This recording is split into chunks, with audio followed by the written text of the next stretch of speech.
mukbang. So, ayan.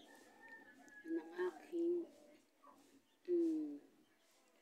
this one, pork steak daw yan. Ayan. Tapos, ano lang siya, tawag dito, atat ng konti.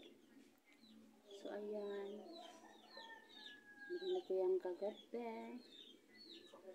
Yan, ang sarap siya. Galing kanin. Tapos may tira akong tawag dito. Tiyan, tuyo. Pang mahirap. Pang mahirap na ulam. Tarantandan. O, diba? Ayan.